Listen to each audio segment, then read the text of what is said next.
याला पुन्हा याची एकदा शाश्वती करून घ्या, कारण याच पद्धतीचा एक निर्णय या मधल्या मागच्या काळात सुद्धा हा करण्यात आला होता। मी आपल्याला आठवण करून देऊ इच्छितो की जेव्हा 40% निर्यात कर लादला होता तेव्हा सुद्धा महाराष्ट्राचे कृषी मंत्री आणि या भागातले स्थानिक आमदार हे दिल्लीला गेले होते आणि 2.5 लाख मेट्रिक टन कांदा हा त्यावेळी 24 रुपयांनी खरेदी केला जाणार असं सांगण्यात आलं होतं। हे त्यावेळी ज्यांनी पोस्ट टाकली आणि अगदी जपानवरून माननीय उपमुख्यमंत्र्यांनी ट्विट केलं होतं, त्यांनी खरोखर एकदा जनतेसमोर येऊन सांगावं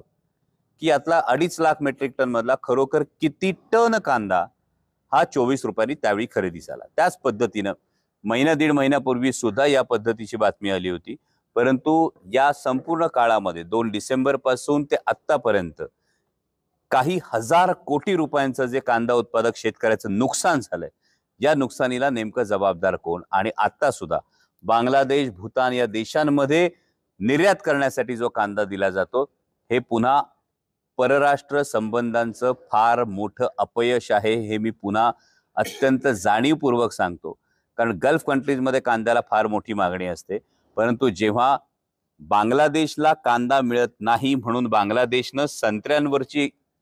जी ड्यूटी आहे ती वाढवली, बांगलादेशने द्राक्षांवरची ड्यूटी होती ती वाढवली, त्यामुळे दुहेरी फटका पडून संत्रा उत्पादक शेतकऱ्याला फटका पडला, द्राक्ष उत्पादक शेतकऱ्याला फटका पडला आणि अशा पद्धतीनं बांगलादेश सारख्या एखाद्या चिमुकल्या देशासमोर स्वतःला विश्वगुरू म्हणवणाऱ्या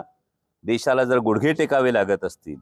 तर आपण नेमकं कुठे जागतिक पातळीवर उभे आहोत हे आपण बघणं गरजेचं आहे। आणि निर्यात बंदी उठणं हे कायम स्वागतार्ह आहे, पण ही निर्यात बंदी उठत असताना एवढ्या हजार कोटी रुपयांचं जे कांदा उत्पादक शेतकऱ्याचं नुकसान झालेलं आहे, आता सरकारला कळून चुकलेलं आहे